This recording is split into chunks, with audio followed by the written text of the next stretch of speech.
With us now to continue our conversation is New Jersey Senator Cory Booker, who sits on the Judiciary and Foreign Relations Committee. Senator, it's always a pleasure to see you. You and I go back so many years with your long and respectful relationship with the Latino community that you have very much protected and underlined, and I want to thank you for that always. But I want to thank you because I have a Latina chief of staff who was praising you up and down when she found out that I was going to be having an interview with you. So it's really good to be back with you. And please send her my best if you would.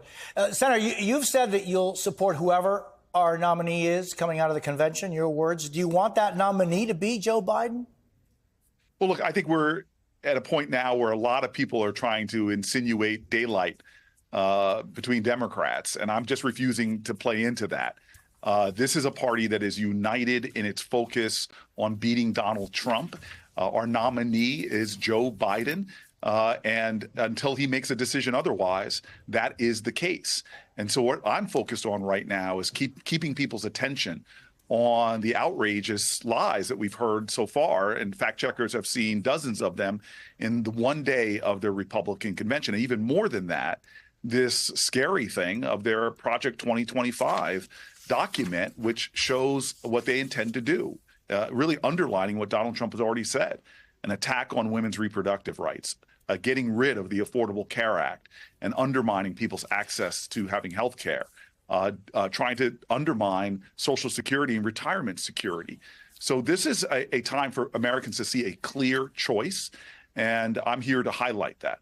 Yeah, I mean, and Senator, I know you just spoke at a DNC event highlighting Project 2025. It's a blueprint by conservative groups for a second Trump term. Why is it so important for you to underline that Project 2025, and why is it so concerning to you?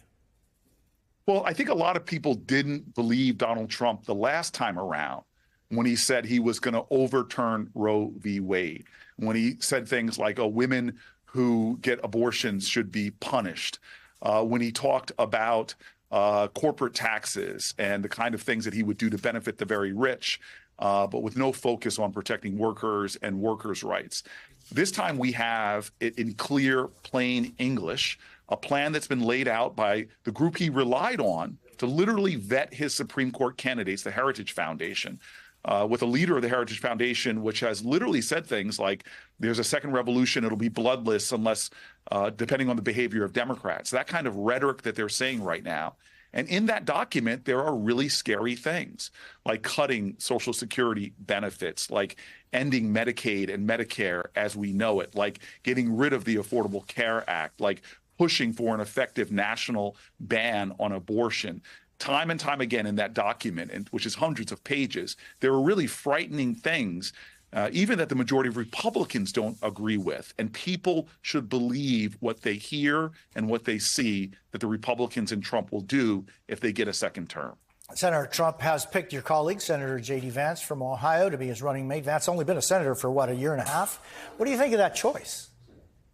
Well, first of all, he's a colleague of mine, and I try to sit with all my Republican colleagues and have had a chance to get to know him. So the first thing I want to say is I just wish him and his family the best, and I'm praying for their safety during this experience. It's a lot to put yourself out there on a national ticket. You are facing all kind of outrage.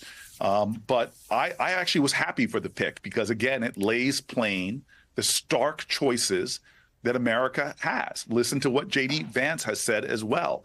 He believes that there should be no abortion in America, even in the case of rape and incest. He has said very strong things when it comes to upending and overturning the Affordable Care Act. He is one of those folks that in many ways is supporting a lot of the most outrageous extreme policies that Donald Trump supports that most Americans, Republican and Democrat, don't.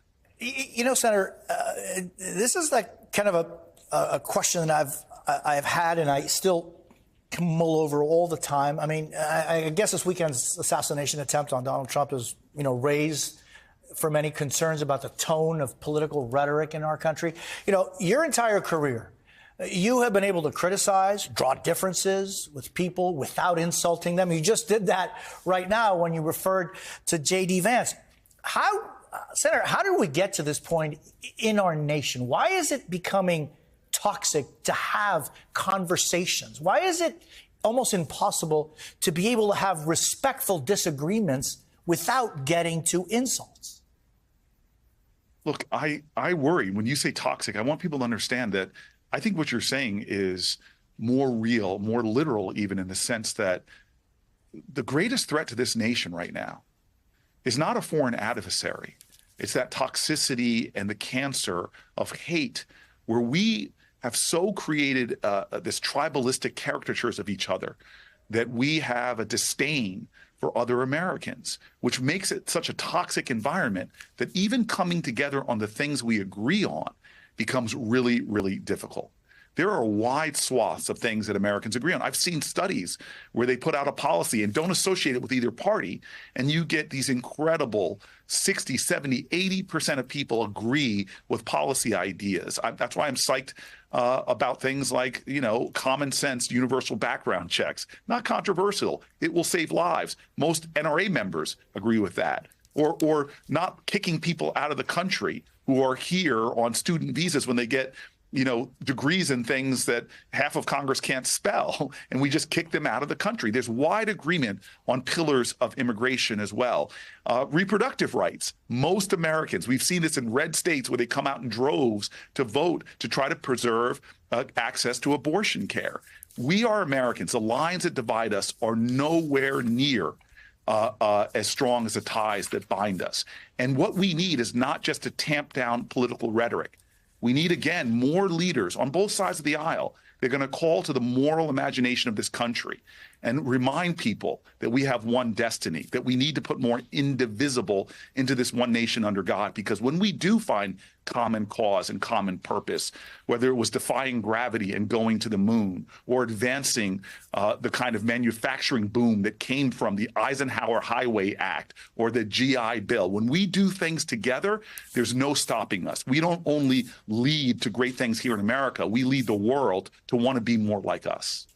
E pluribus unum, and what that really means if you distill it. But, Senator, I want to ask you about a jury that is deliberating the case against New Jersey Senator Bob Menendez. You called on him to resign after he was indicted last year. What are your thoughts on the senator today? My heart aches over this. I did call on him to resign. This is a person I've served with for 10 years. The things he's accused of, I have not seen in my working with him. He's now before a jury of his peers. I'm watching it very closely.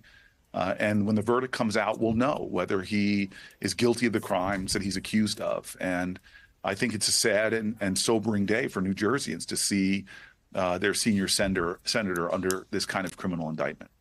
Senator Cory Booker, let's continue our conversation going forward, if you would. It's always a pleasure to see you.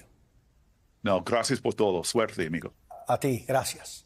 Hey there, MSNBC fans. I'm Luke Russert, and be sure to join me, Rachel Maddow, Jen Psaki, Lawrence O'Donnell, Steve Kornacki, Joy Reid, and many more September 7th in Brooklyn, MSNBC Live Democracy 2024. Click on the link for ticket information. We will see you there.